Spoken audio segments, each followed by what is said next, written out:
د چارسدې په تورنزو کلي کې د اول خان رسوا ادبي ټولنې لخوا د مشاعرې غونډه راجوړه کړې شوې وه، چېرته چې د دغې مشاعرې د سرپرست نظیر احمد نظیر د 2 کتابونو مخکتنه خم وشوه. دغه غونډه د خیبر پښتونخوا د وتلي شاعر اباسین یوسفزی په مشرۍ کې شوې ده. په دې غونډه کې د پښتونخوا صوبې د لرو پرتو سیمو نه راغلو شاعرانو د خپلو خیالاتو څرګندونې د شعر په ژبه وکړې. ورته حیران او پریشان پاتې شوم، درانه یې واخیستل په زور ګوزونه. خو زه دا وایم چې نظیر صاحب ډېر ښه دوست دی. زه د نظیر صاحب په کتاب چې ما نظر اچولی دی نو ما د یو پښتون شاعر په کتاب باندې نظر اچولی دی.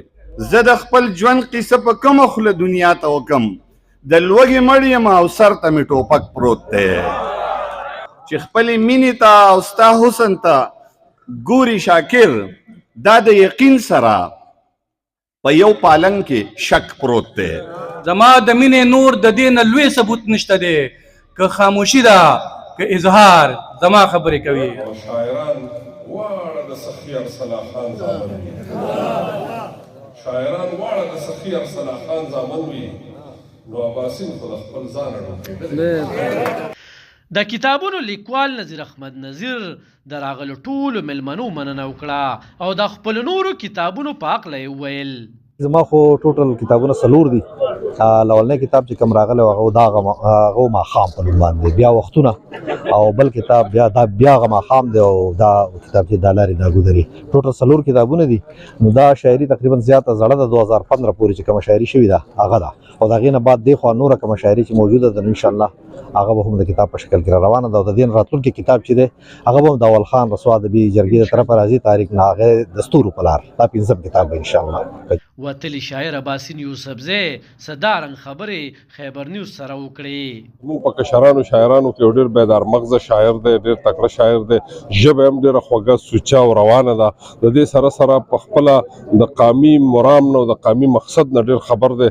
نو د نظیر صاحب نه زموږ په راتلونکي وخت کې ډېر توقعات دي چې دی به د خپل قام وطن دپاره ډېر ښه کار کوي، او د خپلې ژبې د پرمختګ دپاره به د خپل قلم نه او د خپل قام د ترقۍ دپاره به د خپل فکر نه کار اخلي.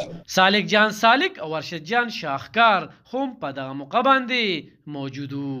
د تحریک ته سرپرست اعلی نظیر احمد نظیر صاحب د 2 کتابونو مخکتنه و، بیا هغه ماښام دی، او دویم دا لارې دا ګودرې چې زموږ د اول خان رسوا ادبي تحریک د سوري لاندې دغه کتابونه چاپ دي. اوس وخته پورې زموږ جرګه چې وه نو هغه اول خان رسوا ادبي جرګه تورنګزی وه چې یو علاقې پورې محدوده وه، دا شنغر پورې محدوده وه.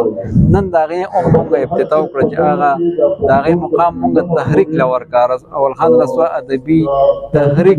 په دې مشاعره کې اقبال شاکر، فلک شیر خان، حسین احمد صادق، پروفیسر اول خان او نورو ګڼو شاعرانو ګډون کړی وو. د اول خان رسوا ادبي تحریک صدر ارشد جان شاهکار د ټولو شاعرانو په راتګ مننه وکړه. د کیمرامین یاسر خان سره علب خان شیرپو، خیبر نیوز، چارسده.